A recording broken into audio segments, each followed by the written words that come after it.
नामिने नमस्ते सारस्वती देवे गौरवाणी प्रचारिणे निर्विशेष शून्यवादी पाश्चात्यदेशतारिणे वन्दे अहं श्रीगुरो श्रीयुतपदकमलं श्रीगुरुन् वैष्णवंश्च श्रीरूपं साग्रजातं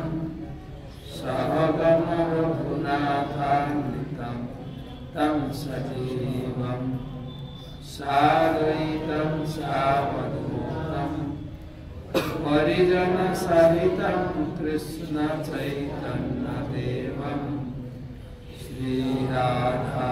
श्रीराधाकृष्णपादं सहगणा ललिता श्रीविशाखान्वितांश्च हे कृष्ण करुणा सिन्धु दीनबन्धु जगत्पते गोपेश गोपिकान्त राधाकान्त नमस्ते तप्त काञ्चन गौराङ्गी राधे वृन्दावनेश्वरी विश्वभानुसुते देवी नमामि प्रिये जत्पाद पंकज पलाश विलास भक्त्यां कर्माशयं ग्रथित मद्ग्रथयन्ति सन्तं कर्माशयं ग्रथित मद्ग्रथयन्ति सन्तः तदन्नरिक्तमतय जतयो विरुध्यं शतगुणास्तमरणं भज वासुदेवं जय श्री कृष्ण चैतन्य प्रभु नित्यानंद श्री अद्वैत गदाधर शिवासादि श्री गौर भक्तवृंद हरे कृष्णा कृष्णा कृष्णा हरे हरे हरे राम राम राम हरे हरे ओम नमो भगवते वासुदेवाय ओम नमो भगवते वासुदेवाय ओम नमो भगवते वासुदेवाय ओम नमो भगवते वासुदेवाय ओम नमो भगवते वासुदेवाय ओम नमो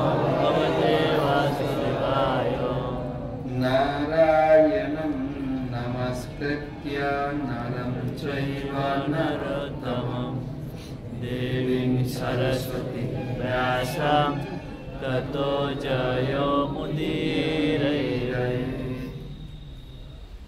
तमादिदेवं करुणानिधानं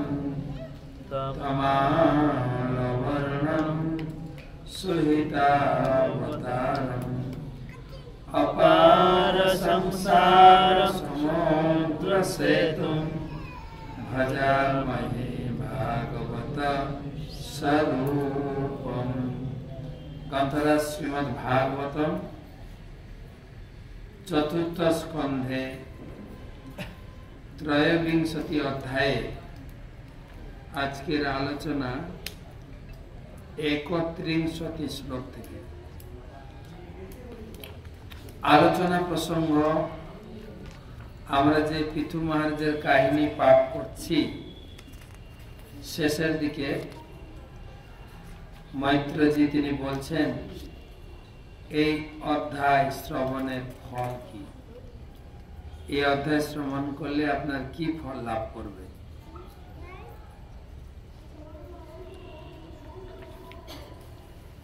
শ্লোক 31 থেকে आलोचना प्रसंग पृथु महाराज श्रवणेर फल से उपलक्षे 815তম ভাগবত রসমাধুরী সেমিনার ক্লাসে উপস্থিত সমস্ত ভক্তমণ্ডলী জানাই আন্তর্জাতিক কৃষ্ণ ভাবনামৃত সংঘের পক্ষ থেকে আন্তরিক প্রীতি শুভেচ্ছা এবং অভিনন্দন। প্রথমে গুরুপাদ পদ্মে প্রণাম নিবেদন করে তার অহেতুকি কৃপা আশীর্বাদ প্রার্থনা করি। নমো ওম বিষ্ণুপাদায় কৃষ্ণায় ভূতলে শ্রীমতে জয়পতাকা স্বামিনিতি নামিনে নমো আচার্য পাদায় নিতাই কৃপা প্রদায়িনে গৌরপথা ধামদায় নগর গ্রামদায়। ভাগবত মাহাত্ম্য যপ পঠেত প্রয়ত নিত্যম শ্লোকম ভাগবতম শ্রুত অষ্টাদশ পুরাণানাম ফলম মাপনতি মানবম। ভগবান নারায়ণ ব্রহ্মাকে বলছেন, হে পুত্র ব্রহ্মা, যিনি প্রতিদিন ভাগবতের একটি শ্লোক পাঠ করেন তার অষ্টাদশ পুরাণ পাঠের ফলের প্রাপ্তি হয়। প্রতিদিন একটা করে শ্লোক পড়বেন ভাগবত, কিন্তু ভাগবতের শ্লোক পড়বেন। ভাগবত আছে কি বাড়িতে? তবে না ভাগবত শ্লোক পড়বেন। কার কার বাড়িতে ভাগবত আছে? অনেকে ভাগবত। দুটো হাত তুলেছেন মানে কি দুটো ভাগবত আছে? হ্যাঁ, দুটো ভাগবত আছে, দুটো হাত তুলেছেন। দুটো হাত তুলেছেন মানে দুই সেট আছে না এক সেট? হ্যাঁ, এক সেট না দুই সেট? তাহলে একটা হাত তুলবেন, নাহলে আর একটা সেট নিতে হবে।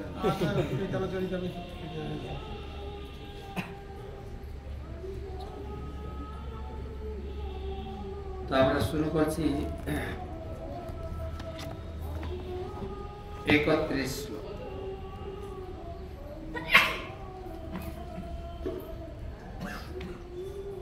বলবেন সবাই। ইদং সুমহৎ পুণ্যাৎ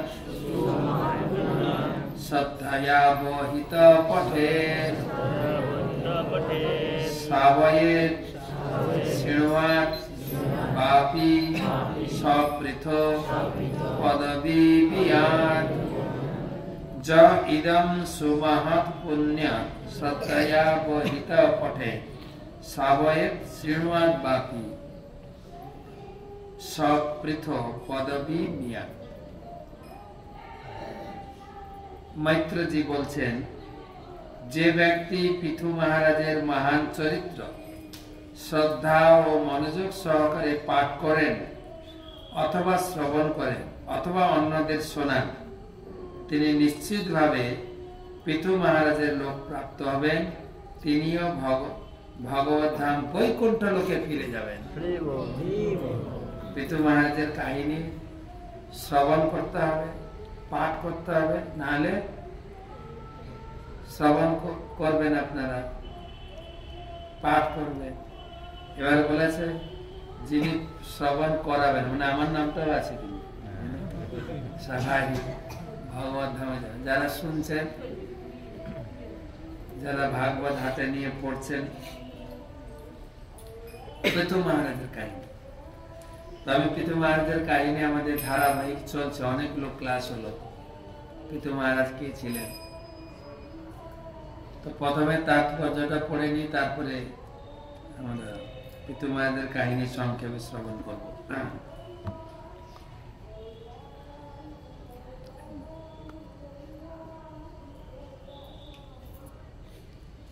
তো প্রভুপাদ বলছেন, ভগবত ভক্তি সম্পাদনে শ্রবণ কীর্তন বিষ্ণু এর উপর জোর দেওয়া হয়েছে। অর্থাৎ ভগবান বিষ্ণুর সম্বন্ধে শ্রবণ ও কীর্তন করার মাধ্যমে ভগবত ভক্তি শুরু হয়। আমরা যখন বিষ্ণুর কথা বলি তখন আমরা বিষ্ণুর সঙ্গে যা সম্পর্কিত তার উল্লেখ করি। শিব পুরাণে শিব বলেছেন, বিষ্ণুর আরাধনা হচ্ছে সর্বশ্রেষ্ঠ, কিন্তু তার থেকে শ্রেষ্ঠ হচ্ছে বৈষ্ণব বা বিষ্ণুর সঙ্গে সম্পর্কিত তার আরাধনা করা। ভগবানের থেকে ভগবানের ভক্তকে আরাধনা করা আরো বেশি গুরুত্বপূর্ণ, ঠিক না? তাহলে আপনারা সবাইকে লক্ষ্য বলবেন, শিব বলেছেন পার্বতীকে ভগবানের থেকে আমার পূজা করা সব থেকে বড় কথা, তাই তো নাকি? শিব বলেছেন এখানে কি বলবে? আরাধনা নাম সর্বেশাম বিষ্ণু আরাধনা স্বয়ং।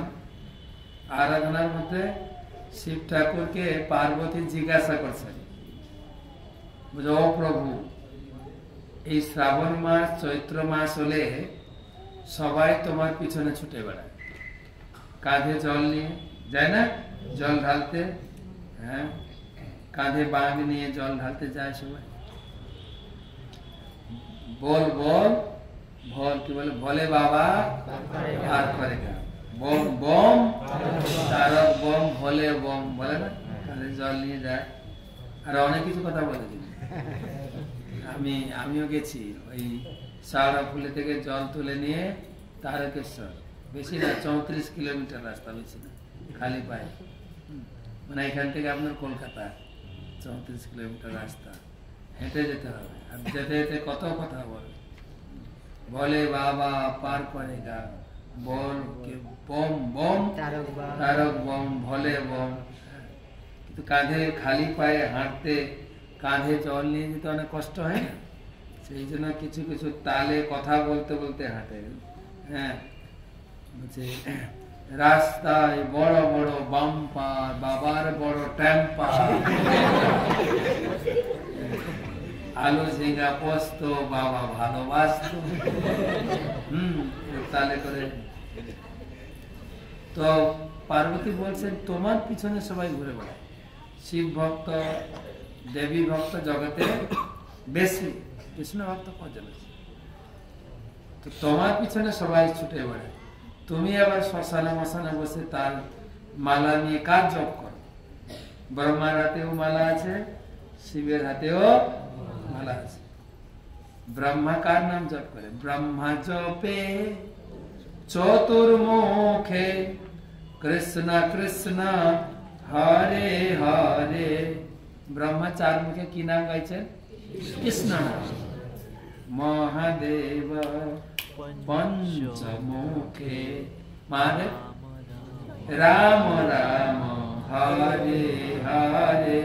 শিবের দ্বাদশ জ্যোতির্লিঙ্গ আছে, মেন, অনেক শিব মন্দির আছে, মেন হচ্ছে দ্বাদশ জ্যোতির্লিঙ্গ।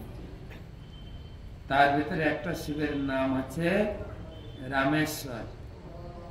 রামেশ্বর মানে শিবের ঈশ্বর হচ্ছেন রাম, তিনি রাম ভজনা করেন, সেই জন্য তার নাম হচ্ছে रामेश्वर। राम जी हिंदी बोले राम जिनकी ईश्वर है उनकी नाम रामेश्वर। तो पार्वतीर मने प्रश्न जेगेছে তোমার পিছনে সবাই ছোটে, তুমি আবার কার নাম জপ? তখন শিব ঠাকুর বলছেন আরাধনানাম সর্বেষাম বিষ্ণু আরাধনা স্বয়ং। যত প্রকারের আরাধনা আছে, কানে আওয়াজ লাগছে না, আওয়াজটা কমাতে বলো। যত প্রকার শোনা যাচ্ছে না পিছনে? শোনা যাচ্ছে? শুধু আমাদের কাছের লোকটা শুনতে পাচ্ছে। কাছে বসো, শোনা যাচ্ছে না, কাছে বসো, দূরে বসবেন, শোনা যায় না বলে মাইকটা একটু কানে লাগছে। তো যত প্রকারের আরাধনা, সব থেকে বড় আরাধনা হচ্ছে ভগবানের আরাধনা। আর তার থেকে বড় আরাধনা হচ্ছে ভগবানের ভক্তের আরাধনা। কেন কেন?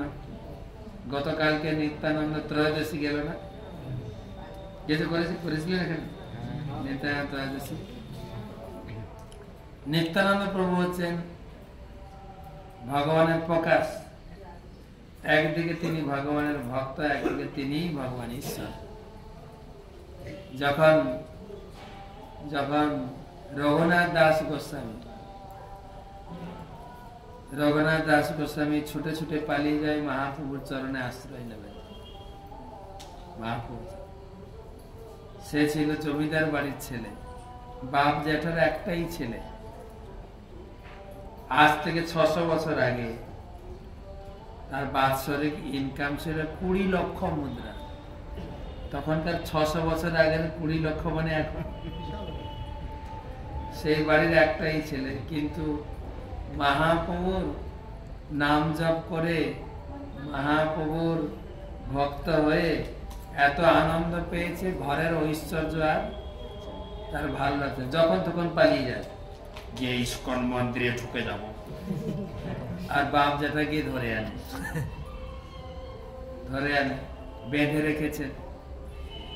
বেঁধে রেখেছেন, তাও দড়ি খুলে পালায়। তো ছেলে যেরকম এরকম যখন পালিয়ে যায়, মা বাবা কি করে বলেন? বিয়ে করিয়ে দেয়। হ্যাঁ, ঠিক। বিয়ের সময় কটা পাকে বাঁধে? 7 পাকে বাঁধা, আর ছেড়ে যাবে না। কয় পাকে? 7 পাকে। ঠিক না? কয় পাকে বিয়ে করেছে? তাহলে জানলে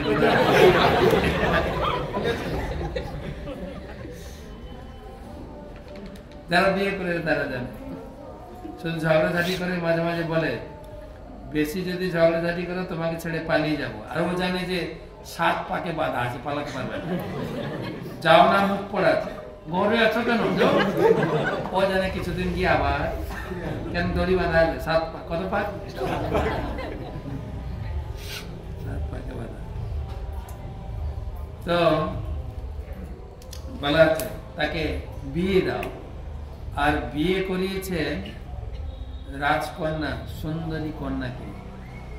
চৈতন্য চরিতামৃতে লেখা আছে, স্ত্রী অপ্সরা সম, আর ঐশ্বর্য ইন্দ্র সম। ইন্দ্র স্বর্গের আছে।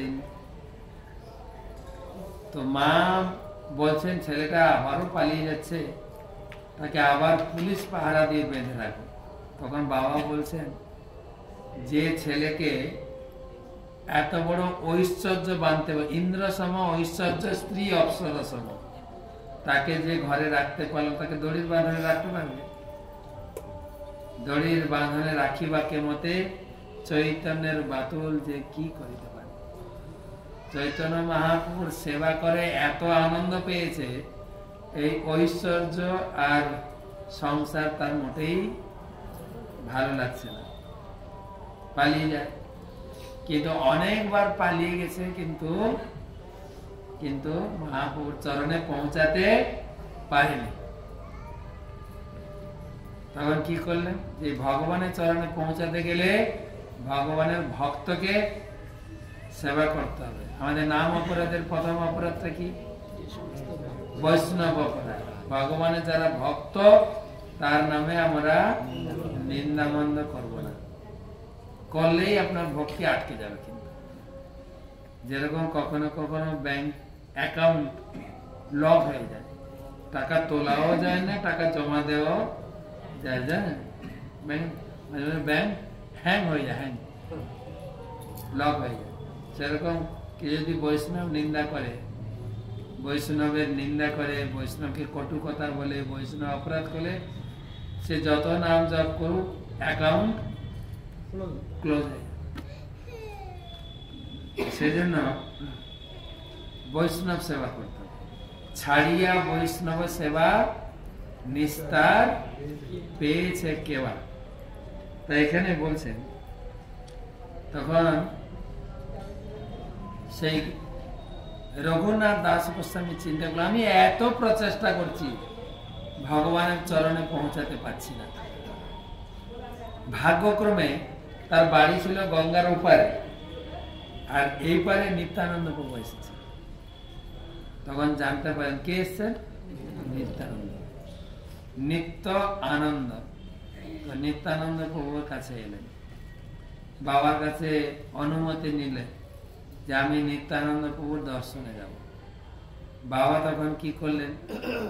অনেক বৈষ্ণব দিয়ে, পুলিশ ফোর্স দিয়ে পাঠিয়ে, ছেলেটা যেন না পালিয়ে যায়। বৈষ্ণবদের দিয়েছে কিসের জন্য? সবাই লক্ষ্য রাখবে, কিন্তু পালিয়ে যেন না যায়। একটাই ছেলে, পালিয়ে যেন না, তাই না? তো তখন নিত্যানন্দ প্রভু বললেন, যখন দূর থেকে রঘুনাথ দণ্ডবত প্রণাম করছেন, তখন এক বৈষ্ণব বলছেন, নিত্যানন্দ প্রভু, রঘুনাথ আপনাকে প্রণাম করছে। তখন নিত্যানন্দ কি বললেন, ও চোর, তুমি এসছো। রঘুনাথ গোস্বামী চোর ছিল না, জমিদার বাড়ি ছেড়ে। আপনাকে কেউ যদি চোর বলে আপনি মেনে নেবেন? নিত্যানন্দ কি বলে আখ্যা করলেন, চোর, নিয়ে আসো এখানে। আর ভয়ে আসছে না। নিত্যানন্দ এরকম বসছিলেন, জোর করে ধরে নিয়েছেন সামনে। রঘুনাথ দাস গোস্বামী দণ্ডবত প্রণাম করেছেন। নিত্যানন্দ দুটো পা তার মাথায় দিয়ে দিয়েছেন। চোরা ভাগো দূরে দূরে, পাইয়াছে তোমায় দণ্ডিব তোমারে। আজকে হাতের নাগালে পেয়েছে, তোমাকে দণ্ড দাও। চোরের কি দণ্ড? তখন নিত্যানন্দ বললেন, তোমার দণ্ড কি না? আমার সব ভক্তদেরকে তোমাকে ভজন করাতে হবে, চিড়া দই। আর রঘুনাথ দাস গোস্বামী শুনে খুব আনন্দ, সঙ্গে সঙ্গে। তাও তো হোয়াটসঅ্যাপ ছিল না, ফেসবুক ছিল না, লোক পাঠিয়েছেন। আমাদের গ্রামে যত দুধ, দই, কলা, আম, চিনি আছে সব নিয়ে আস, খাওয়ালেন। আর এত আসছে, এত, আর মহোৎসবের কথা শুনে লোক বাড়ছে। মহোৎসবের কথা শুনে লোক বাড়ে না? কৃষ্ণের কথাতে লোক আসবে নাকি? জানে ঘোষণা করিস তো, প্রসাদ আছে তো, আল্লাহ থাকবে। কিন্তু বলা হয়েছে তো প্রসাদ আছে তো, না নাই? হ্যাঁ, ওটা আগে বলে দিল, প্রসাদ আছে, ও প্রসাদ আছে। ঘরে কমপক্ষে রান্না করতে হবে না, তাই না? তো মহোৎসব প্রচুর লোক আসে। আর এক গ্রাম আরেক গ্রাম থেকে চিড়া, মাটির হাঁড়ি, দই, কলা আসছে। রঘুনাথ দাস গোস্বামী কিনে এনে তাদেরকে খাওয়াচ্ছে। পানিহাটি গেছেন না? পানিহাটি খুব সুন্দর মন্দির, গরুমাছ বানিয়েছেন, অপূর্ব, গঙ্গার তীরে। গেলেই আমার এই তাপিটা, হৃদয়টা ওখানে শীতল। পানিহাটি বেশি দূর না তো এখান থেকে, যাবেন পানিহাটি, অপূর্ব সুন্দর জায়গা। তো এবারে চিড়া মাখানো হয়েছে, দুটো করে হাঁড়ি সবাইকে দেওয়া হয়েছে। একটা দুধ চিড়া, একটা দই চিড়া, হাঁড়ি মাখানো হয়েছে। তারপরে খাবে সবাই, কিন্তু কেউ খাচ্ছে না। কেন খাচ্ছে না? নিত্যানন্দ প্রভু বা যারা বড় বড় বৈষ্ণব ছিল, কেউ খাওয়া শুরু করছে। নিত্যানন্দ প্রভু তখন ধ্যান করে মহাপ্রভুকে নিয়ে এসছেন। মহাপ্রভু ছিলেন কোথায়? পুরীতে। মহাপ্রভুকে নিয়ে এসছেন, দিয়ে মহাপ্রভু যে এসেছেন সবাই দেখতে পাচ্ছে না, কয়েকজন দেখতে পাচ্ছে। দিয়ে মহাপ্রভুকে নিয়ে নিত্যানন্দ প্রভু সবার কাছে কাছে যাচ্ছে। সবার হাঁড়ি থেকে একটু চিড়া নিয়ে মহাপ্রভুকে খাওয়াচ্ছে, ভোগ লাগানো হচ্ছে। ভোগ লেগে গেল সব হাঁড়ি, এবারে খাওয়া শুরু হলো। এবারে নিত্যানন্দ প্রভু তিনি যে দুটো হাঁড়িতে খেয়েছিলেন, আর মহাপ্রভু দুটো হাঁড়ি, 4টা হাঁড়ি রঘুনাথকে দেওয়া হলো। তুমি এত খাইয়েছ না, এবারে আমাদের মহাপ্রসাদ তুমি নাও। রঘুনাথ অল্প মহাপ্রসাদ খেয়ে সব প্রসাদ সবাইকে বেঁটে দিলেন। তারপরে নিত্যানন্দ প্রভু বিশ্রামে গেলেন। রঘুনাথ মালা চন্দনে সাজাবো তো, মালা পরালেন, চন্দন পরালেন, আর তাম্বুল দিলেন। তাম্বুল খেতে খেতে নিত্যানন্দ প্রভু বিশ্রাম করলেন। সন্ধ্যায় উঠে কীর্তন শুরু হলো রাঘব ভবনে। ওখানে রাঘব ভবন আছে। মহাপ্রভু নিত্য 4 জায়গায় থাকেন। কোথায় কোথায়? সচী মাতার রন্ধনে। সচী মা যেখানে রান্না করেন, রান্না করতে করতে সচী মা চোখে জল এসে যায়। এই রান্নাটা আমার নিমাই খুব ভালোবাসত, চিন্তা করতে করতে বিভোর হয়ে যেতেন। আর মহাপ্রভু গিয়ে খেতেন, ভোগ লাগাতেন। ভোগ লাগাতে লাগাতে সচী মাতা বিভোর হয়ে যেতেন। আমার নিমাই মোচার ঘন্ট, আমার নিমাই কুমড়োর কুষ্মান্ডা সবজি খুব পছন্দ করতেন। সুকদা সাকাতি ভাজি, নালিতা কুষ্মান্ড সব ভালোবাসতো আমার নিমাই। তো তখন বলতে বলতে চিন্তা করতে করতে ধ্যানস্থ হয়ে গেতেন, আর নিমাই এসে বসে বসে মায়ের রান্না আস্বাদন করে করে খেতেন। খেয়ে দিয়ে চলে যেতেন। আর সচি মাতা চোখ খুলে দেখেন প্লেটে কিছু নেই। আমি কি ভোগ লাগালাম আজকে? আমি কি ভোগ বেড়েছিলাম না বাড়ি নাই? হ্যাঁ, বেড়েছিলাম। আবার ঘরে গিয়ে রান্না করতেন, রান্না করে আবার ভোগ লাগাতেন। প্রতিদিন নিমাই গিয়ে খেতেন। যেখানে সচি মা রান্না করেন সেখানে নিমাই থাকেন।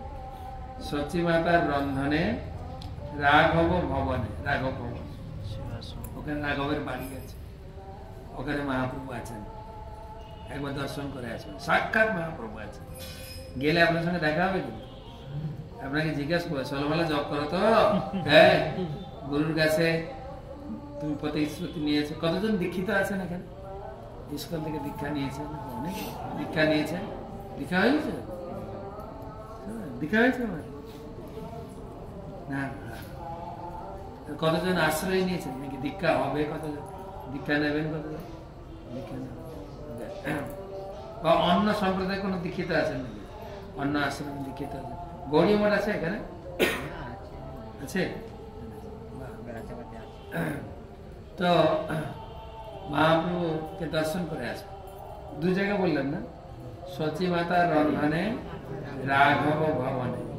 নিত্যানন্দ নর্তনে, নিত্যানন্দ নাচ শুরু করলেই মহাপ্রভু চলে আসবে নাচ দেখার জন্য। মহাপ্রভু নাচ দেখতে খুব পছন্দ করেন। কার নাচ? নিত্যানন্দ। আর একটা জায়গা শ্রীবাস অঙ্গনে প্রতিদিন রাত্রে কীর্তন করেন। শ্রীবাস অঙ্গনটা দেখেছেন কিনা? শ্রীবাস অঙ্গন দেখেছেন কিনা? মায়াপুরে শ্রীবাস অঙ্গন দেখে আসবেন। শ্রীবাস অঙ্গন তো সন্ধ্যার সময় কীর্তন শুরু হয়েছে রাঘবের বাড়িতে। নিত্যানন্দের নাচ। কে এসে গেছেন? মহাপ্রভু আবার এসে গেছেন। নাচ টাচ হলো, নাচার পরে খাওয়া দাওয়া হলো, রাত্রের প্রসাদ। আবার মহাপ্রসাদের প্লেট কার জন্য? রঘুনাথের জন্য। খাওয়ার পরে পরের দিন আবার সকালে গঙ্গা স্নান করে সবাই বিদায় নিচ্ছেন। রঘুনাথ দাস বলছেন, ভজন দিয়েছি, ভজনের পরে কি দিতে হবে? ভজন দক্ষিণা। যে কোনো কাজে দক্ষিণা না দিলে কাজ সম্পূর্ণ হয় না। তখন রাঘব পণ্ডিতকে ডেকে, সবাইকে সমান দক্ষিণা দিলে হবে না, বড় মহারাজকে বেশি, তারপরে মহারাজকে একটু কম ধরে না, সবাইকে ডেকে কাকে কাকে কতটা দক্ষিণা দিতে হবে সব দিয়েছেন। তখন নিত্যানন্দ প্রভু ঘোষণা করলেন, রঘুনাথ, যে রঘুনাথ জমিদার বংশের ছেলে, তার বাবার বাৎসরিক ইনকাম হচ্ছে 20 লক্ষ মুদ্রা। তখন মুদ্রা হিসাব ছিল, তখন টাকা ছিল না, মুদ্রা। বছরে 20 লক্ষ মুদ্রা। তখনকার 1 টাকা মানে এখন অনেক টাকা, কিন্তু তখন মুদ্রা স্বর্ণ মুদ্রা ছিল না। যদি বলেন 1 টাকাও, তখনকার 1 টাকা মানে এখন বিশাল 20 লক্ষ মুদ্রা। সেই ছেলে মহাপ্রভুর পিছনে ছুটছে, তো মহাপ্রভুকে পায় না। সমস্ত তোমরা বৈষ্ণবরা তার হাতে প্রসাদ খেয়েছে না, তার জন্য কিছু করতে হবে না, সবাই তাকে আশীর্বাদ করো, সেই জন্য চৈতন্য মহাপ্রভুর চরণে পৌঁছাতে পারে। সমস্ত বৈষ্ণবরা সবাই হাত তুলে হরি নাম করলেন, হরে কৃষ্ণ হরে কৃষ্ণ কৃষ্ণ কৃষ্ণ হরে হরে, হরে রাম রাম রাম হরে হরে। নিত্যানন্দ বলেন, রঘুনাথ, তুমি যে সবাইকে চিড়া দই খাইয়েছ না, সবাই খুব সন্তুষ্ট, সবাই তোমাকে আশীর্বাদ করেছেন। আর বলতে বলতে নিত্যানন্দ আবার 2 চরণ রঘুনাথের মাথায় রাখে, তোমার সব বন্ধন কেটে গেছে, তুমি শীঘ্রই মহাপ্রভু চরণে পৌঁছে যাবে। তারপর ঘরে গেল, ঘরে যাওয়ার পরে আবার তাকে বেঁধে রেখেছে তার বাবা। ঘরে ঢুকে না, মন্দিরে, রাজরাজাদের দুর্গা মন্দির থাকবে না, মন্দিরে আছে, পাহারা দেওয়া আছে। তো তো একদিন তার বাড়ির যে মূল পূজারী, হেড পূজারী, রাত্রে এসেছেন হ্যারিকেন নিয়ে। রঘুনাথ বলছে, গুরুদেব আপনি এত রাত্রে? বলছে, আমার যে অ্যাসিস্ট্যান্টটা ছিল, যে পূজা করত, সে না পালিয়ে গেছে, চলো তো তাকে ঘর থেকে নিয়ে আসবো। এখন গুরুদেব রঘুনাথকে নিয়ে যাচ্ছে, আর পুলিশ আটকাবে নাকি? কে নিয়ে যাচ্ছে? গুরুদেব নিয়ে যাচ্ছে। রঘুনাথ তার সঙ্গে হ্যারিকেন ধরে ধরে যাচ্ছে। কিছু দূর রাস্তায় যাওয়ার পর বলছেন, গুরুদেব আপনি এত রাত্রে কষ্ট করে যাবেন, আপনি ঘরে চলে যান, আমি তাকে বুঝিয়ে সুঝিয়ে নিয়ে যাব। গুরুদেবকে বুঝিয়ে সুঝিয়ে ঘর পাঠিয়ে দিয়েছেন, হ্যারিকেন নিয়ে চলে গেছেন গুরুদেব। আর দেখছেন গুরুদেব করে, যেই গুরুদেব আড়াল হয়ে গেছে, এ আর সে পূজারীর বাড়িতে যায়নি, সোজা ওখান থেকে পুরী দৌড়। আপনি চিন্তা করে দেখেন, পানিহাটি মানে কলকাতা, সোদপুর, এখান থেকে পুরী যেতে কত রাস্তা জানেন? বেশি না, 700 কিলোমিটার রাস্তা। আমরা তো পুরী গেছেন, আপনারা অনেকে গেছেন, পুরী গেছেন মানে কি হেঁটে যাননি? আমাদের মায়াপুর যেতে বরং কঠিন, পুরী যাওয়াটা সোজা। শুধু ডিনার খেয়ে ট্রেনে শুয়ে পড়বেন, ঘুম থেকে উঠবেন পুরী, ঠিক না? শুধু রাত্রে খালি ঘুমাবেন, ঘুম থেকে উঠলে পুরী। তা আমরা জানি না কত রাস্তা চলছে, কিন্তু টোটাল 700 কিলোমিটার। মহাপুর চরণ প্রাপ্তির জন্য জমিদার বাড়ির ছেলে, আমরা যে ধনী বাড়ির লোক হেঁটে স্কুলে যায় না, বাবা মোটর সাইকেলে গিয়ে পৌঁছে দিয়ে আসবে। আর একটু যদি ধনী বাড়ি হয়, আমার জন্য ড্রাইভার থাকবে, আমাকে গাড়িতে করে নিয়ে স্কুলে পৌঁছে দেবে, তাই না? তাই তো নাকি? আর আমাদের যারা গরিব লোক, আমরা মা টেনে হিঁচড়ে নিয়ে স্কুলে দিয়ে আসি, তাই ঠিক বলছি তো? সে ছিল কোন বাড়ি ছিল? জমিদার। কোনদিন হাঁটেও নি, কিন্তু মহাপ্রভুকে পাওয়ার জন্য এমন হেঁটেছেন, 12 দিনে পৌঁছে গেছেন। যা হাঁটতে 1 মাস লাগে, কত দিনে পৌঁছেছে? 12 দিনে। 12 দিয়ে ভাগ করবেন, 700 কিলোমিটার কত করে পড়ে একদিনে, হিসাব করে দেখেন কত করে পড়ে। তো এত রাস্তা হেঁটেছেন, আর 12 দিনের ভিতরে 3 দিন খেয়েছে। মেন রাস্তায় যায়নি, জঙ্গল রাস্তায় গেছে। কেন? কেন?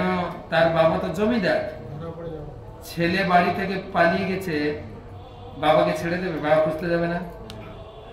ধরুন আপনার এই গ্রামের কোন ছেলে যদি ইস্কনের মহারাজ হয়ে যায়, আপনাদের গর্ব না? আমাদের হাড়ুয়ার ছেলেটা তো, ওই যে মহারাজটা দেখছেন, ওটা আমাদের গ্রামের ছেলে। আমাদের গর্ব, আমাদের গর্ব, আমাদের গ্রামের ছেলেটা মহারাজ হয়ে গেছে, গর্ব না?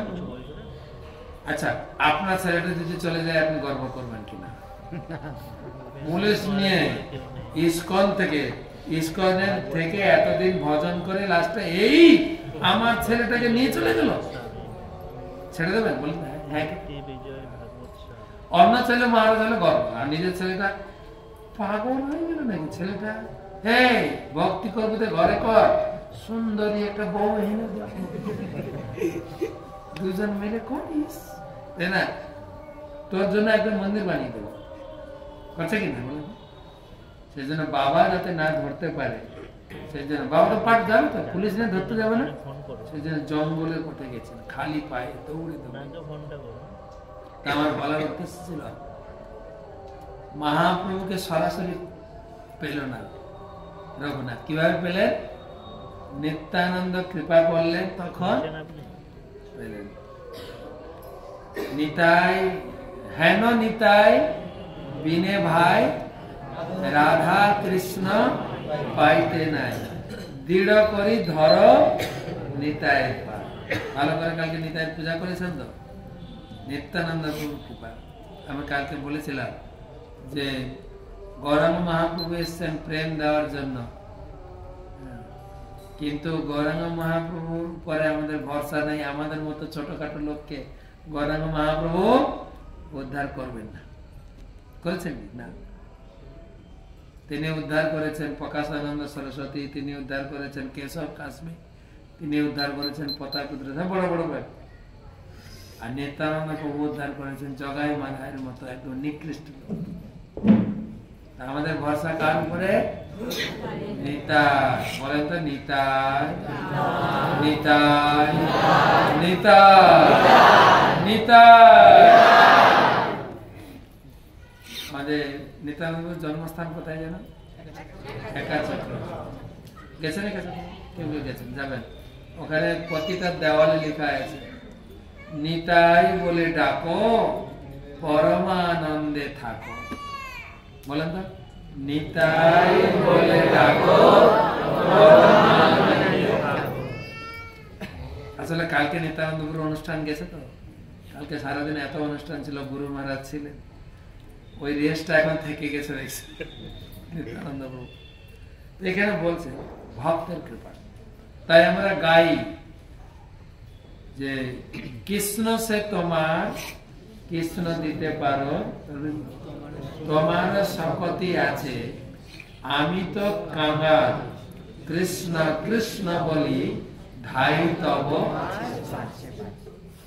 তো কৃষ্ণ আপনার, দয়া করে আমাকে কৃষ্ণ দিন। সেদিন এখানে বলছেন যে শিব বলছেন ভগবানের থেকে ভগবানের ভক্তের সেবা করা, পূজা করলে তাড়াতাড়ি ভগবানকে লাভ করা যায়।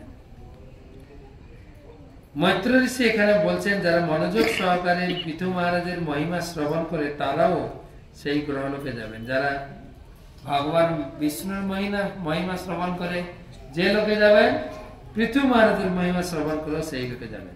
বিষ্ণু ও বৈষ্ণবের মধ্যে কোনো দ্বৈত ভাব নেই, তাই তাকে বলা হয় অদ্বৈত জ্ঞান। বিষ্ণু বৈষ্ণবের মতো মহত্বপূর্ণ, তাই বিশ্বনাথ চক্রবর্তী ঠাকুর গিয়েছেন সাক্ষাৎ, এই শ্লোক তো জানা আছে, সাক্ষাৎ সমস্ত শাস্ত্রৈ রুক্তস্তথাভাবতএব সদ্ভি কিন্তু পভর্জ প্রিয়এব তস্য বন্দে গুরুশ্রী চরণারবিন্দম। শ্রী গুরুদেবকে ভগবানের মতো সম্মান করা হয়, কারণ তিনি হচ্ছেন ভগবানের সবচাইতে নিকটজন। গুরুদেবকে ভগবানের মতো সম্মান, সাক্ষাৎ হরি। তার মানে আবার এই নয় যে ভগবানকে বাদ দিয়ে গুরুদেবই পূজা করবো, তাই তো হচ্ছে না। বড় বড় মন্দির বানানো হয়েছে, কিন্তু মন্দিরে ভগবান নেই। কে আছেন? গুরুদেব সর্বদেবময়। আমার গুরুদেব হচ্ছেন ভগবান। করছে না আমাদের হিন্দু ধর্ম? করছে কিনা? নাম বলছে না, করছে কিনা? সেই জন্য এখানে বলা হচ্ছে গুরুদেব হচ্ছেন ভগবানের মতো, কিন্তু ভগবান না, তিনি হচ্ছেন ভগবানের বিশ্বস্ত সেবক, অন্তরঙ্গজন। তাই সেই গুরুদেবের চরণে আমি প্রণতি নিবেদন করি, যিনি হচ্ছেন ভগবান কৃষ্ণের আদর্শ প্রতিনিধি। বৈষ্ণব হচ্ছেন শ্রী গুরুদেব, তিনি পরমেশ্বর ভগবান থেকে অভিন্ন। তাই বলা হয় চৈতন্য মহাপ্রভু কখনো কখনো গোপীদের নাম কীর্তন করতেন। তার কয়েকজন ছাত্র তাকে উপদেশ দিয়েছিলেন গোপীদের নাম কীর্তন করার পরিবর্তে কৃষ্ণের নাম কীর্তন করতেন। অনেক শাস্ত্রে গুরুদেব সম্বন্ধে আরো উন্নত কথা লেখা হয়েছে। ধ্যান মূলম গুরুর মূর্তি। সকালে উঠে কার ধ্যান করবেন?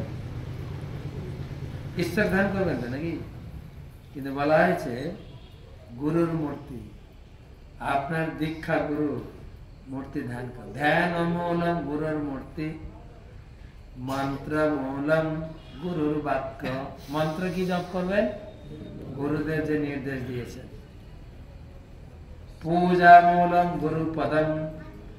পূজা কি পূজা করবেন? গুরুদেবের চরণ পূজা করবেন। চরণ পাদুক আছে, আমরা গুরু পূজা করি না ইস্কনে।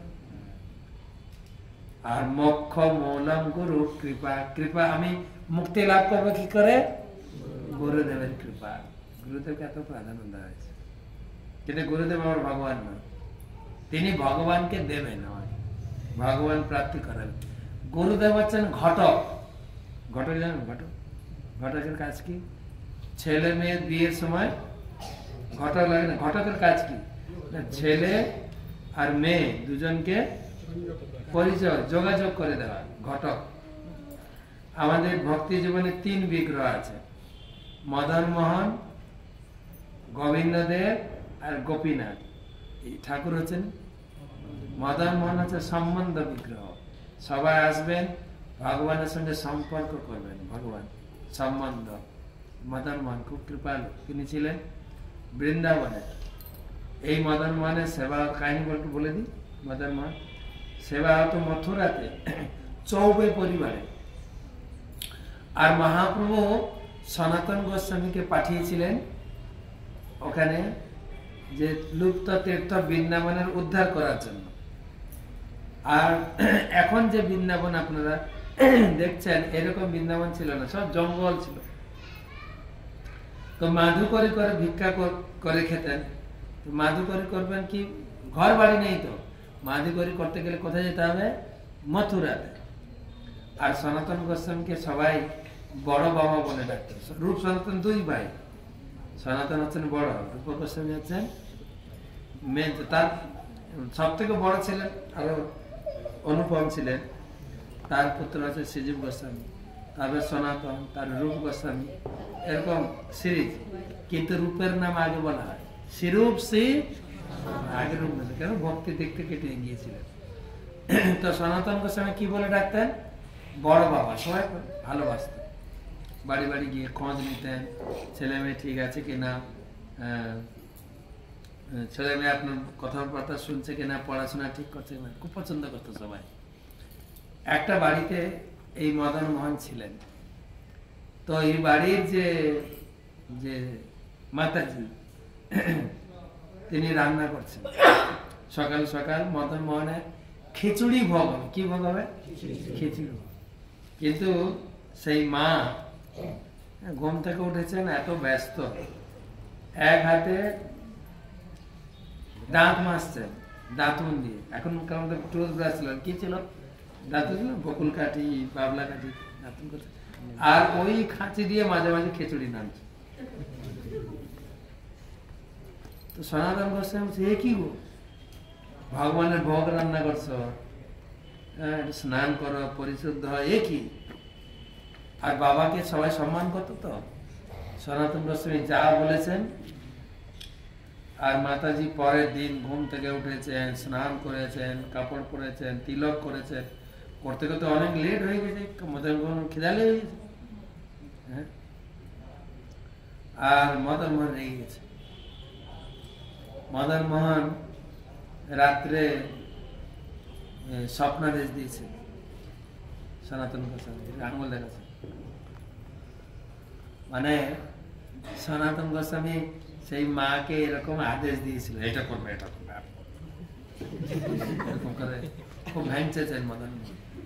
পরের দিন আবার গেছে, দিয়ে বলছে, দেখো তুমি এমন নির্দেশ দিয়ে গেলে, আমার খাওয়া দাওয়াটা বাদ চলে গেল।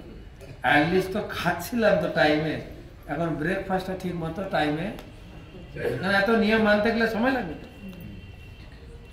তখন পরের দিন সনাতন গোস্বামী ক্ষমা চেয়েছেন, মাতাজি তোমার যা বাৎসল্য ভক্তি, তোমার হাতে মদন মোহন খাচ্ছে, আমি আর ডিস্টার্ব করছি না, তুমি আগের মতোই রান্না করো। ভগবান কার হাতে খায় বলেন? হ্যাঁ, যে যে ভাবে খাওয়াবে। ভগবান কি খান? সত্যি খান? ভগবান খান? সত্যি করে বলবেন কিন্তু, ভগবান খান কিনা? সত্যি করে বলবেন। যারা আমরা ভোগ লাগিয়ে খাই, ভগবান খান কি? আর আপনারা যারা রান্না করেন, ভগবানের জন্য রান্না করেন কি? সত্যি করে বলবেন, রান্না করেন ভগবানের জন্য?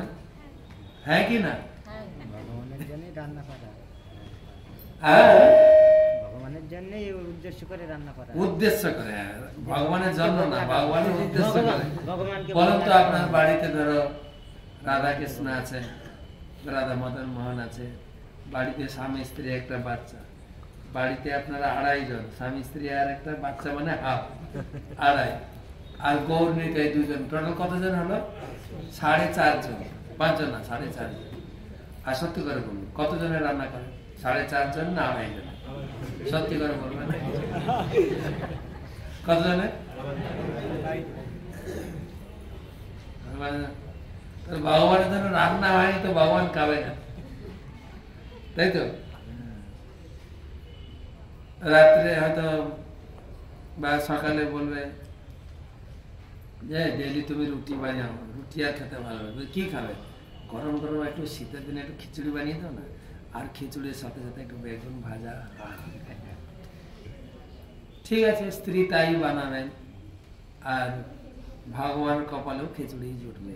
কিন্তু খিচুড়িটা কে খেতে চেয়েছিল? কে খেতে চেয়েছিল? ঠিক তো নাকি? তো ভগবানের রান্নাই করি না তো ভগবান তার হাতে খান। আমাদের প্রভুপাদ এক জায়গায় বলেছেন, ভগবান খাওয়ার জন্য নিজে 16,108 বিয়ে করেছিল, তোমার থেকে খেতে যাবে। ভগবানের তিনি হয়তো আত্মার, তার খিদা লাগে না, কিন্তু আপনি যখন ভোগ রান্না করে, শুদ্ধভাবে ভোগ রান্না করে ভগবানের সামনে রাখবেন, আর তুলসী পাতা দিয়ে ভগবানকে, আর তুলসী পাতা আর ভোগ দেখলেই ভগবানের খিদা লাগে, ভগবান আকু বাকু করে খাওয়া ভক্তি।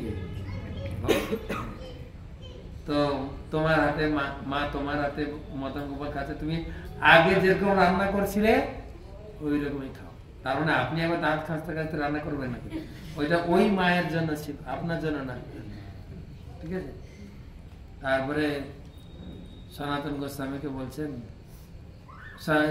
ওই মদন মোহন বাবা বলে, বাবা বাবা আমি এখন তোমার সঙ্গে যাব, আমি এখন তোমার সঙ্গে যাব। তখন বুঝে আমি নিজে ভিক্ষা করে খাই, আমার খাওয়াটাও আমাকে, আমি আবার তোমাকে নিয়ে কোথায় রাখবো? তুমি যা খাও আমি খাও? বলছে না না, আমার খাওয়া, আমি যা খাই ওইটা তোমাকে ভোগ দেওয়া যাবে না। কেন? কখনো একটু আটাটাকে পুড়িয়ে খাই, লবণ থাকে না, এ থাকে না। হ্যাঁ, তোমার তো রাজভোগ লাগে। ভগবান কি লাগে? রাজভোগ না হলে তোমার পেট ভরে না। বলছে না তুমি যা খাও, বলে কন্ডিশন কিন্তু যা খাও, আমি তোমার জন্য রাজভোগ দিতে পারবো। হ্যাঁ ঠিক আছে। তো গেলেন, এই চৌবে বাড়ি ছেড়ে কার সঙ্গে গেলেন? সনাতন গোস্বামীর সঙ্গে গেলেন বৃন্দাবনে থাকতে। এবার সনাতন গোস্বামী ভিক্ষা টিক্ষা করে যা পায় আটাকে হাতে করে লবণ একটু মাখিয়ে পুড়িয়ে খাওয়ায়।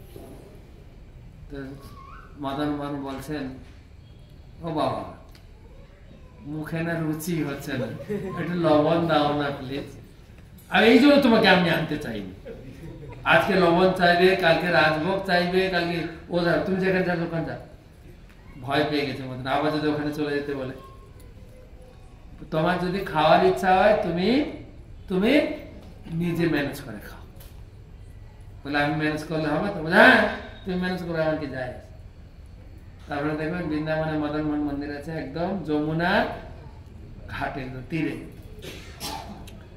তো একজন বড় বণিক ওইখান দিয়ে জাহাজ নিয়ে যাচ্ছেন, সেটা আবার ছিল লবণের জাহাজ, নিয়ে যাচ্ছেন মথুরার বাজারে বিক্রি করবে।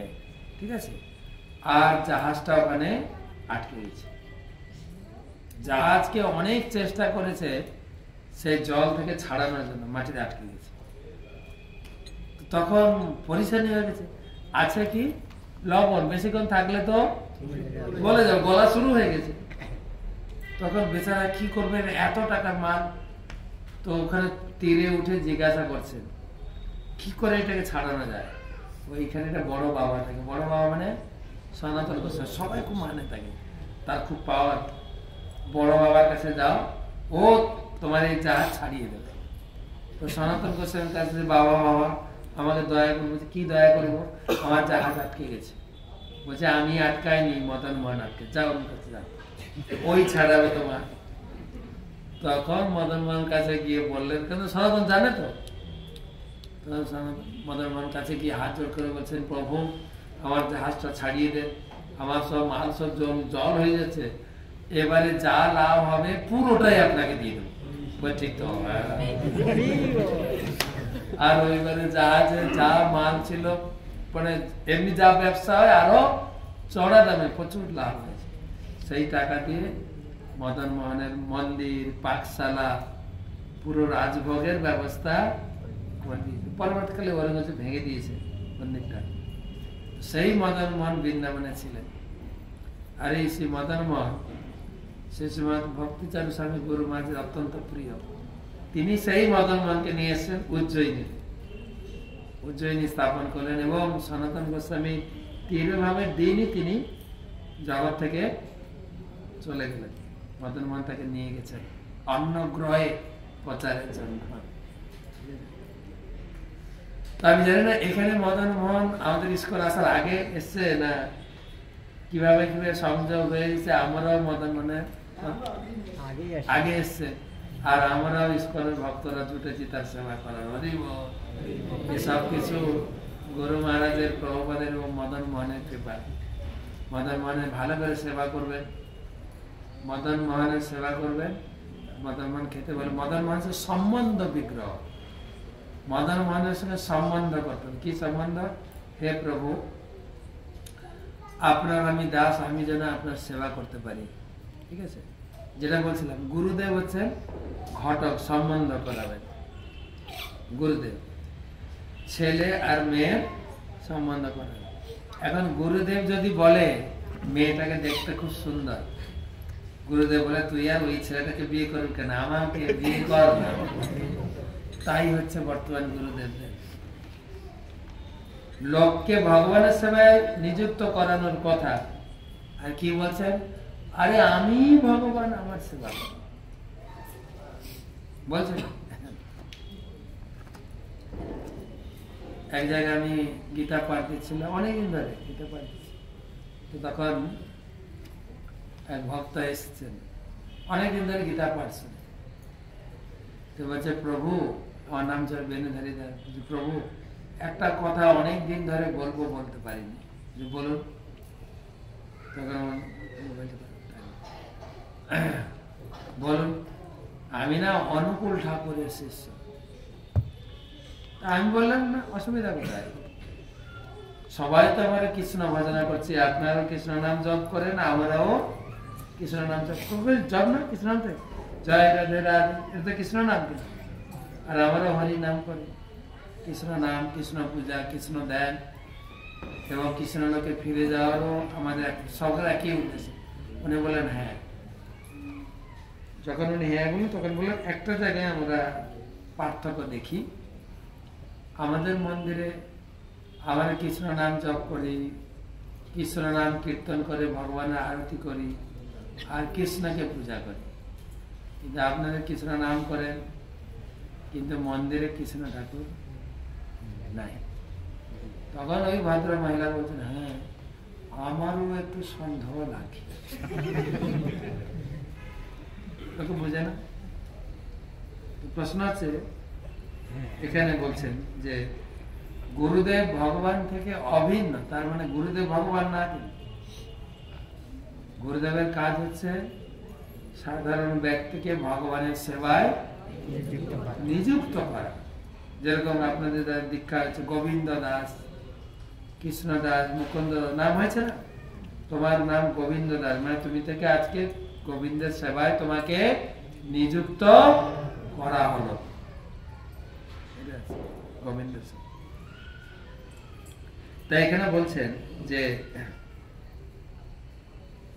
চৈতন্য মহাপ্রভু তিনি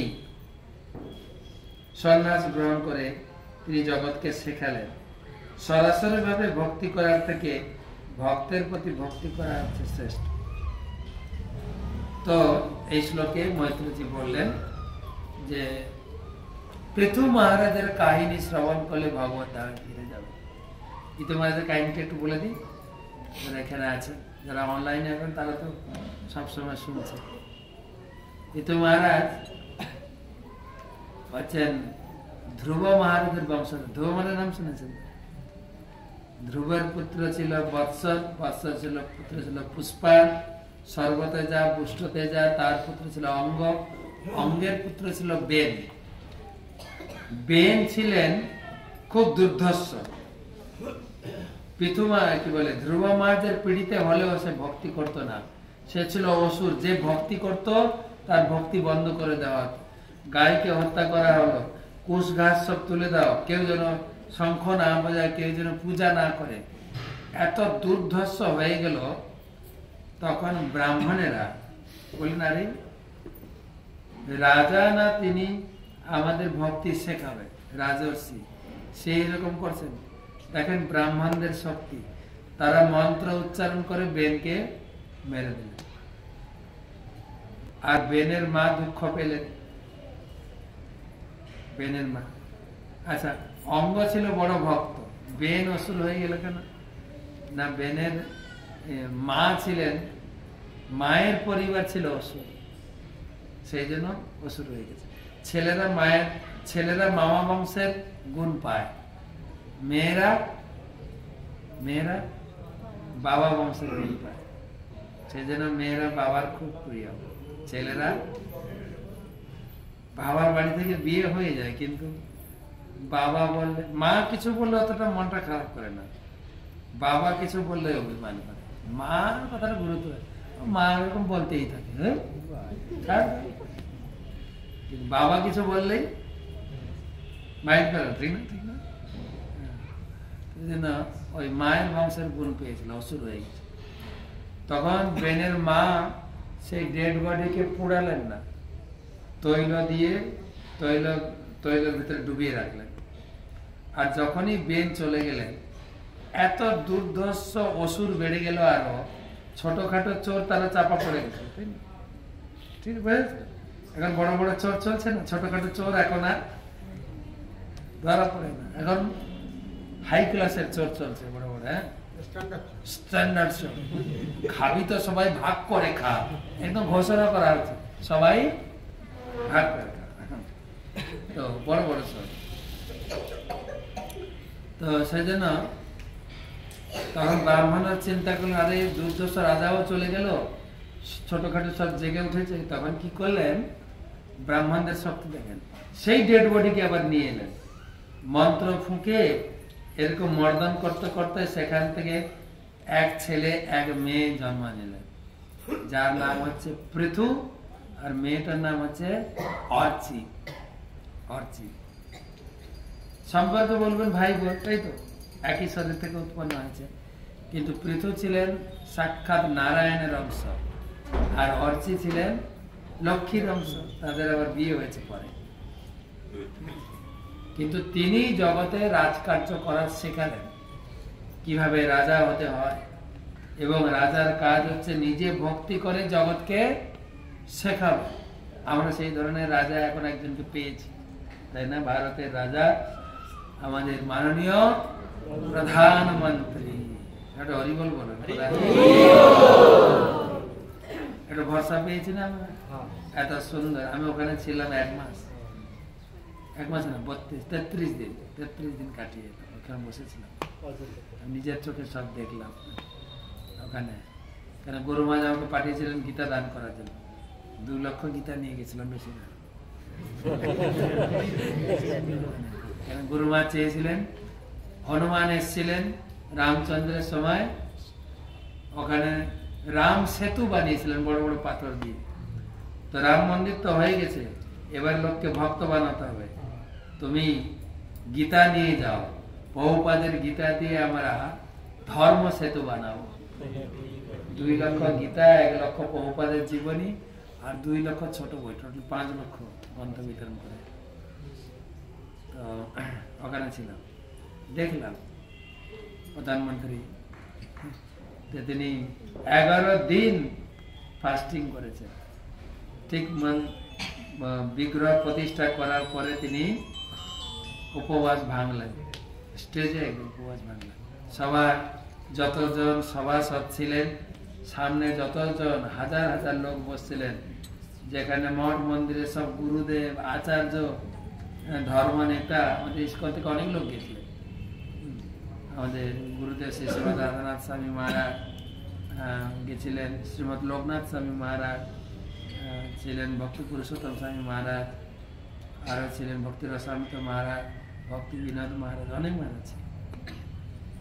আমি মহারাজ একটু পিছিয়ে ছিলাম, কেন ওখানে সবার পারমিশন ছিল না। আমি ওইখানে ছিলাম কিন্তু সভায় ছিলাম না, সবাই যাওয়ার পারমিশন ছিল, মানে সবার স্পেশাল নেমন্তন্ন কার্ড যারা পেয়েছেন তারা। গুরু মহারাজ পেয়েছিলেন, গুরু মহারাজ ছিলেন আহমেদাবাদে, আমাকে কার্ডটা দিয়েছিলেন যে কার্ডটা নিয়ে যাও, তুমি আমার হয়ে যাবে। ওরা না এলাও করলো না।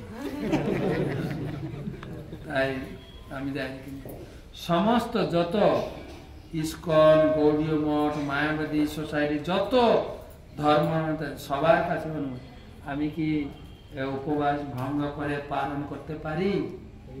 সবাই বলেন জয় শ্রীরাম। তখন উপবাস ভঙ্গ করে কত বড় ভাই। আর তাকে গুরুদেব বলেছিলাম, মানে ওই মন্দিরে যে গুরুদেব, আপনি যদি মন্দির বিগ্রহ প্রতিষ্ঠায় অংশ নিতে চান, কমপক্ষে 6 মাস আপনি দেশের বাইরে যেতে পারবেন। তাই তিনি দেশের বাইরে তিনি পরিকল্পনা করেছিলেন। ভগবান রামচন্দ্র অযোধ্যা ছেড়ে যখন বনবাসে গিয়েছিলেন, যে যে জায়গায় গিয়েছিলেন তিনি পায়ে হেঁটে সেই সব জায়গায় গিয়ে রাত্রি নিবাস করে রামের এবং রাম ভক্তদের আশীর্বাদ নিয়ে তিনি এসেছেন। এত বড় তপস্যা করেছেন বিগ্রহপতি। আর অপূর্ব বিগ্রহ, অপূর্ব। ওই দিন আমি যাইনি, পরে মন্দির যখন খুলে দেওয়া গেলাম, দেখলাম মন্দির যেরকম। আপনারা যাবেন, যাবেন। আমাদের ইস্কনের ক্যাম্প এখনো আছে, 25 তারিখে শেষ হবে। 25 তারিখে শেষ হবে, আজকে হয়ে গেল 23, আর 2 দিন থাকছে। 600-700 লোকের থাকার ব্যবস্থা করা হয়েছে, সম্পূর্ণ বিনামূল্যে, একদম স্টেশনের গায়ে থাকা, খাওয়া, ঘুরো। অপূর্ব প্রসাদ খাইয়েছে। আমরা প্রতিদিন 10,000 লোককে প্রসাদ খাইয়েছে বিনামূল্যে, খিচুড়ি না কিন্তু, অন্ন, ডাল, সবজি, রুটি, পরোটা, ভাজি, আর ছিল মিষ্টি বিভিন্ন ধরনের। কখনো পায়েস ছিল, কখনো সিমাই ছিল, কখনো বোঁদে ছিল, কখনো লাড্ডু ছিল। রসগোল্লা থেকে পাওয়া যায় না, লাড্ডু পর্যন্ত চেঞ্জ করে করে। কারণ জিলাপি দেওয়া হয়েছে, একদম খাও। 10,000 লোকের প্রসাদ। আমরা 8 লক্ষ গ্রন্থ বিতরণ করেছি। আর পুরো অযোধ্যাতে যেখানে যাবেন ইস্কন ভক্তরা কীর্তন করছেন, খল করতেন। 700 লোক ছিলাম আমরা, 650-700। চলে যেত, কিছু ঢুকতো। যাবেন আমাদের ইস্কনে একটা ছোট্ট সেন্টার আছে। ইস্কনে থাকার জায়গা নেই, কিন্তু অনেক ধর্মশালা, ইস্কনের প্রসাদ পেতে পারবেন। দেখে আসবেন মন্দির। মোদিজি সবাইকে আহ্বান জানিয়েছেন। উনি ঘোষণা করেছিলেন 22 তারিখটা আসবেন না, 22 তারিখ ছেড়ে সবাই আসবেন। 22 তারিখটা ছিল কারফু করা ছিল, কারণ ভারতের যত বড় বড় ব্যক্তি ওই সময় ছিলেন ওখানে। ফিল্ম স্টার থেকে শুরু করে, ক্রিকেটার থেকে শুরু করে, মিডিয়া থেকে শুরু করে, সমস্ত রাজ্যের যত ধর্মীয় বড় বড় নেতা, গুরুদেব, তারা কাছে। আমার গুরুদেবও যেতেন, শরীর খারাপ হলে এত ভিড়ে যাননি। তারপরে ছিলেন আপনার দেশের বড় বড় রাজনৈতিক নেতা, সব এক জায়গায় ছিল। সব একটা ছাতার তলায় নিয়ে এসেছিলেন। 3খানা হেলিকপ্টার পাহাড় দিচ্ছিল উপরে সবসময়। কোথায় একটা বোম ফেলে দেবে, সব এক জায়গায় মারা যাবে। ভগবান রামচন্দ্র পুরো কার্ফু করে। যত মানুষ ছিল ততটাই পুলিশ ছিল, যত মানুষ ছিল ততটাই পুলিশ ছিল। আর পুলিশরা খুব শ্রদ্ধালু। আমাদের যে পুলিশ নিয়ে অভিজ্ঞতা, এই অভিজ্ঞতা না, খুব শ্রদ্ধালু। আমরা পুলিশকে দিয়েছি কমপক্ষে 50,000 গীতা। ওরা এসে ফ্রি না, কিন্তু গীতা আমরা দান পেয়েছিলাম, আমাদের ভক্তরা দান করেছেন, আমাদের এখান থেকে অনেকে দান করেছে। কিন্তু গুরু মহারাজ বলেন ফ্রি দিলে তো সবাই নিয়ে চলে যাবে, পড়বে না। একটা নিয়ম করে 50 টাকার একটা বই বিক্রি করতাম আমরা, ছোট বই। যে 50 টাকার বই কিনবে সে ছোট বইটাও পাবে, একটা গীতা পাবে ফ্রি, আর একটা প্রভুপাদের জীবনী পাবে। পুলিশরা কিনে নিয়েছে। একটা পুলিশ নিয়েছে, আমার বন্ধু বান্ধবদের আর 10টা দেন, আমি নিয়ে যাব। এত শ্রদ্ধা। তো অপূর্ব জায়গা। আর বাতাবরণ সরজু দিয়ে চারিদিকটা মোড়া আছে, খুব সুন্দর। ওখানে আপনারা যাবেন, রাম মন্দির দেখে আসবেন। শুনেছেন, টিভিতে দেখেছেন, এবার চোখে দেখতে হবে। যে এখানকার যে বৈষ্ণবচরণ প্রভু আছে একটু যদি দল বেঁধে, এখান থেকে ডাইরেক্ট ট্রেন আছে হাওড়া থেকে কলকাতা থেকে ডাইরেক্ট, আপনার একদিনের জার্নি। সকাল 11টায় যদি উঠেন পরের দিন 11টা 12টার দিকে নামিয়ে দিচ্ছে। আর এয়ারপোর্টটা বানিয়েছে যেন একদম মন্দিরের মতো, এত সুন্দর। এবং এয়ারপোর্টে যেটা আমাদের কলকাতা এয়ারপোর্ট, ওখানে এয়ারপোর্টে যেন মন্দির, চারিদিকে রামের ছবি, আর ইস্কনের বই থেকে নিয়েছে ছবিগুলো, এত সুন্দর কালার পেন্টিং করেছে। আর পুরো শহর আমাদের এখানে কি লেখা আছে, সব রাজনৈতিক পেপার চাপানো আছে বিভিন্ন দেওয়ালে, আর যার তার কথা লেখা আছে। ওখানে কি লেখা আছে, পুরো দেওয়ালে ভগবান রামের বিভিন্ন ছবি, হনুমানের ছবি, বিভীষণের ছবি, পুরো অযোধ্যা নগরীতে পুরো জায়গায়। যেরকম একবার লঙ্কা যখন বিভীষণ ছিলেন, লঙ্কা বিভীষণ তিনি রাম নাম লিখেছেন লঙ্কায়। তখন রাবণের কাছে খবর এসছে যে তোমার ভাই সে সারা লঙ্কাতে সে তোমার শত্রুর নাম লিখে, শত্রু রাবণের শত্রুকে রাম, ওখানে ধরে নিয়ে আসো ওকে। ঘর শত্রু বিভীষণ বল না, ঘর শত্রু বিভীষণ, তুমি আমার শত্রুর নাম লিখেছো সব জায়গায়। কে বলেছে, কে বলেছে মানে সবাই তো বলছে, আর ছবি তুলে পাঠিয়ে বলছে না না বোঝার ভুল হচ্ছে, আমি রাম নাম লিখেছি তো। রাম মানে হচ্ছে রাবণ, ম মানে মন্দোদরী, তা আমি তো তোমার দুজনের নাম লিখেছি। রাম, সবাই তোমাদের দুজনের নাম গাইবে, রাবণ মন্দোদরী, রাবণ মন্দোদরী, রাবণের রাম মন্দোদরী ম, কোথায় নাকি তাহলে আরো বেশি করে লিখো।